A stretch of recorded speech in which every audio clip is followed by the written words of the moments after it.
quick background, and yeah, I don't know about a presentation, but if you guys have questions, please ask them as we go on. I've been a railroader, modeler for, I don't know, how many years back in old Lionel days, which I still wish I had those old Lionels now, but no longer. But I've built N and HO scale layouts, I don't know, probably a couple of dozen of them over the years. You're looking for the train show? I build it, I get rid of it, I build it and get rid of it. I've never been much of an operator, operations. I like the building part and not so much the operating part. So once I built the layout, I got tired of it and I'd get rid of it and start another one. I reached the point in my, as I got agier, if you will, that I couldn't get over the table or under the table anymore without my back hurting. So I decided I gotta quit the table models, and I started doing these, which I can do at a workbench and not worry about my back killing me all the time. And I started this whole thing because of something that I had in the field right across from where I live, and that was this. And I had planned to do this as a piece to go into Model Railroader. I was doing pictures and everything, then I found out that my pictures weren't good enough for them, so I quit doing it. And this was the very first one I made, and it was based on these pictures right here of an old tanker, if you want to pass them around and look at them. And my wife is holding a yardstick, and that's for my scaling I use for the whole thing. But I tried to make this, and you can pass this around too if you like. It's not too fragile. Just got a battery in it? Yeah, it's got a battery, and that's before my electronics time.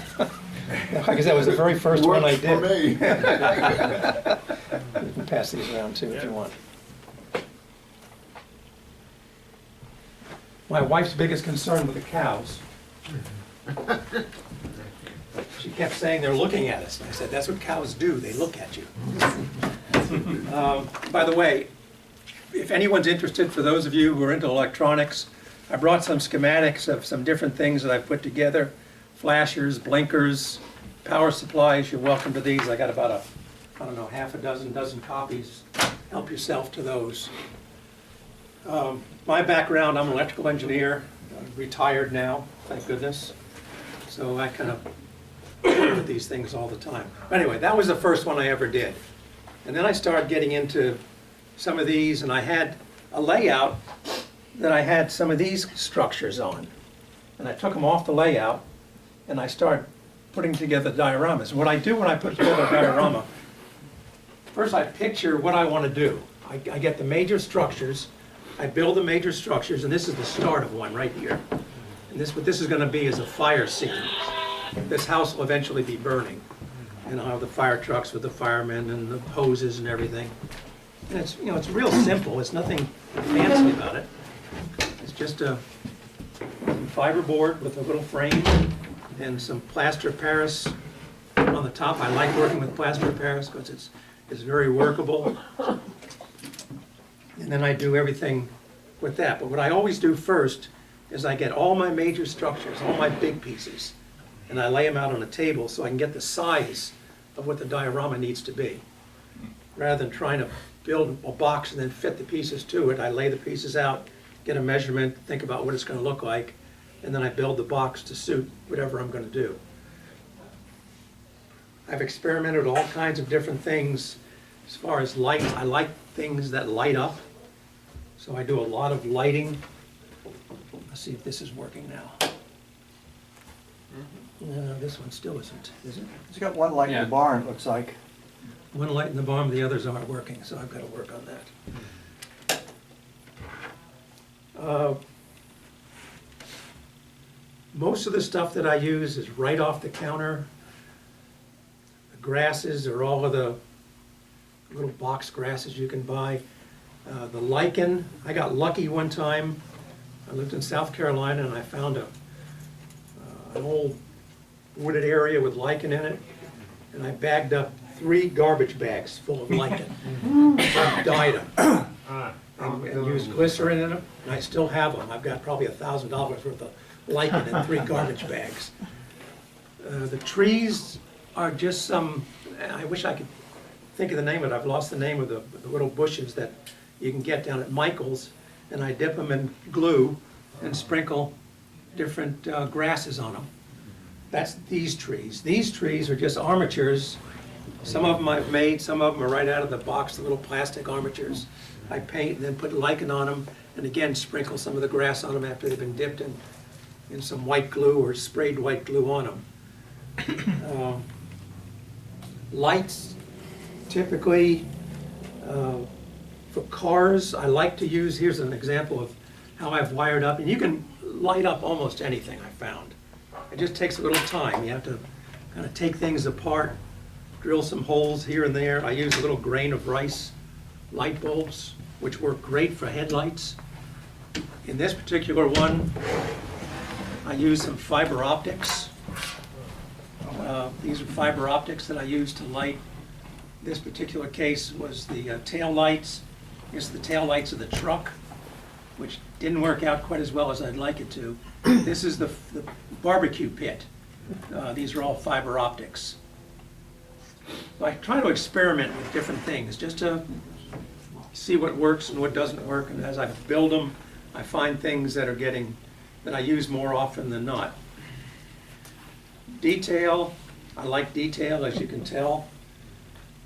This particular one has sound when it's working, and it's just a barn. I got a module for a barnyard sound.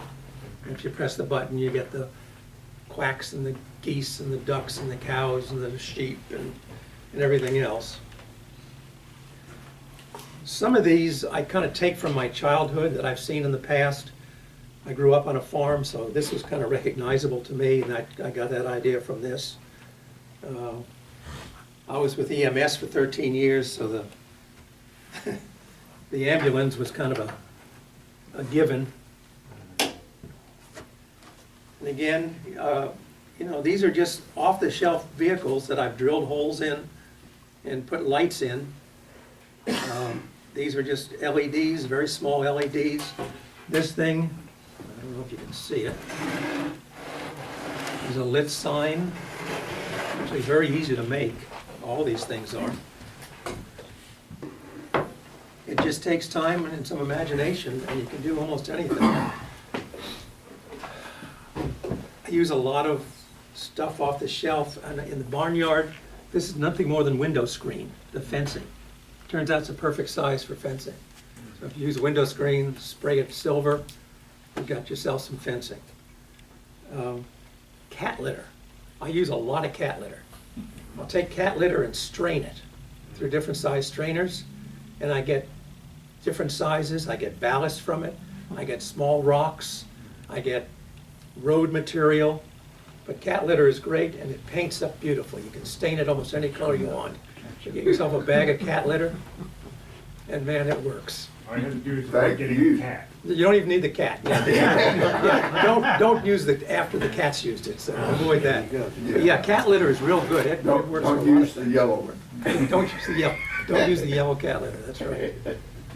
Anyway, I don't know what else to tell you. If you guys have questions, I'm certainly Yes, I happy have to ask. one. Yeah, Go ahead. Is there a particular standard size that a diorama has to be for competition? I don't have a clue, because I've never entered them in competition. JJ might have a. Is there some? What do you mean competition? Like for merit award? Yeah. You make a diorama, really, it's not, they don't judge dioramas, that's building separately. Now, you can make a module, they can judge modules. Right, well, I know that there's a size in the modules, I just wondered if the dioramas. Minimum size? 2 by 4 foot, I would say. Okay. Really? Yeah, for scenery, Yeah. you could have a judge Okay. scenery. You've got your dioramas. How do you store it at your house? Put them on a table. Huh? I have a table in the basement that I lay them out on. Oh, they're just open. Okay. Yeah. Not on shelves. No. Not covered up. No. Oh, okay. Thank you. I probably should. Yeah, Maybe I well, will now that you mention it. Like on my train layout, it collects dust. Oh, yeah. I haven't gotten to that point where I'm too worried about it. I understand. But that's probably not a bad idea to do that. And now that you mention it, I may get myself a set of shelves and put them up on there. The biggest difficulty I have is with people. It's hard to find US people. I find a lot of Germans, and so I'm finding myself having to repaint their clothes to get them looking like they came from somewhere in the US.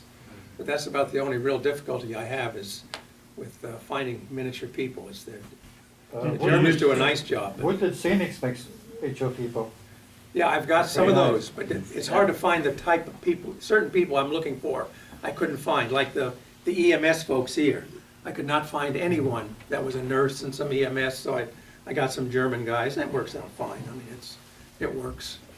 You ever see the figures made by LaBelle? Yes, yes. And every once in a while, Micromart on their website will have unpainted ones for sale. Yeah, they Yeah. have big bags of them, as a matter of fact. Yeah. Yeah, those are usually Preezer. Yeah, they have a lot. But again, a lot of those are German too. Yeah. They have the German look to them. The other thing that I do with my models, I love laser cut models. And the reason I like them so much, they're more difficult to put together, obviously, but I find you can do so much more with them in terms of modifying them. So almost everything you see, well, actually, everything you see here is laser cut. All of the buildings and the water towers and the coal tower, it's all laser cut material. Takes more time, but like I said, it's a lot more flexible if you're trying to do something like a diorama where you want to make certain changes to it.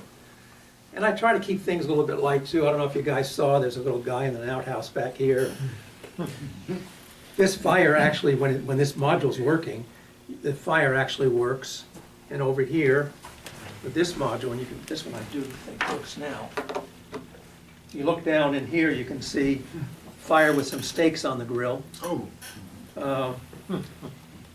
But the more detail you put into it, the more interesting I think it gets. Sure. Got a truck here, and I ran a hose to an oil tank. You know, just little things like that. Here's a dog barking at a cat. But it's little details like that that really bring out the interest in a diorama. If you look close, you'll see bobbers at the end of fishing poles, where people are fishing, and the down tree, and things like that that I put into it, so. Is it possible to add sound to your module? Yeah, I did with this one. Oh, you did? I've got sound, I've got farmyard sounds with this one, but unfortunately, I've got a power problem. I'm not sure what the power problem is. But I got a little push button in the front you can press, and it'll come up with cows and pigs and all kinds of sound. It's just a typical off-the-shelf sound module I bought from, it's like Soundtrack or Ramtrack. I think it was Ramtrack. Anyone else have any questions on it? I'm going to ask you about your figures, since you said you had problems finding figures that fit. Do you use a lot of unpainted figures? About half and half. It depends on, I find the figure I need. If it's painted, fine. Sometimes I'll repaint painted figures to do what I want them to do. I don't always like the clothes they put people in. So I put people in jeans and my favorite dress. You know, sometimes someone's sense of what the clothes look like are not what you would expect on the street, so.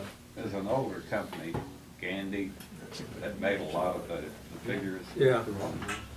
Cast, and those you can find all kinds of, I have several different ones that I've come across. The other thing about doing dioramas is, as you mentioned, you can make modules. I mean, if you like doing this type of thing, make a module. And you can put the whole thing on a module with tracks on it that'll fit into something else. In my particular case, I'm not doing that, but you know, that's certainly an option you have to do it. Someone else had a question? Yeah. Do you modify the arms to make different positions that you need? Sometimes, but it's Hard. yeah, you go put the heat gun on it and you're trying to move the arm and all of a sudden it goes, Yeah. You know, I mean- But in model railroaders, they had, you know, because usually they're up in the air or like this or something, you know, and you want a different position, like you want them to hold, them, Yeah. like they're on a ladder or something. I did that with the guy on the ladder. Okay, there you go. I found out the first few times I did it, I ended up with arms that were 3 times longer than the guy. Which is a little disconcerting. But I found out the best way to do it is use a soldering gun or soldering iron. Oh, really? And So you just can put the concentrate tip the heat. near where you want it to move. And you put the tip close enough so it gets soft, but doesn't melt it. And you can just move the arm up or down. Thank Use you. a paper, not a paper clip, but an alligator clip to hold the individual so it's not moving around. But yeah, just, you're gonna use the tip of a soldering iron and get a lot better control of the heat than you can with anything else. So you don't actually cut the figures apart? No, I try to bend them if I can. Oh. I haven't tried cutting, might try that sometime. There was an article in Model Railroader, it's been probably 8 to 10 years ago. The fellow used a little coping saw, and he had a blade on it that was about the thickness of a human hair. I don't know where you can get blades that small, if Micromark makes them or not, but he had a little article on cutting the arms and the legs and putting them in different positions. Or you could use a wire, Hot wire? hot wire cutter, do the same thing. Okay. That's the other thing, most of the tools I use, I make myself. Made my own hot wire cutter, I made all kinds of tools that I use specifically for this type of thing, which is really handy, because you can go out and try to buy some of these tools, and man, they cost you an arm and a leg, so I decided making them was a lot cheaper, yeah. I had a guy where I was trying to make his arm out like he's pushing a vending machine button. So I was heating his arm to move it, and now he has just an elbow.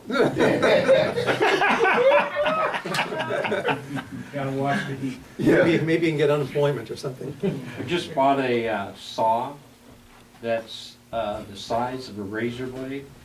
It's actually a saw, and it was $16 with shipping. That's not bad. Now, I mean, it's the thickness of a razor blade, so. Haven't seen that one, I want to Yeah, look into it. I'll give you the information on it. All right, yeah, I'd like to have that. Anyone else? Thank you, Dennis, appreciate it. You're welcome. Thank you. Okay,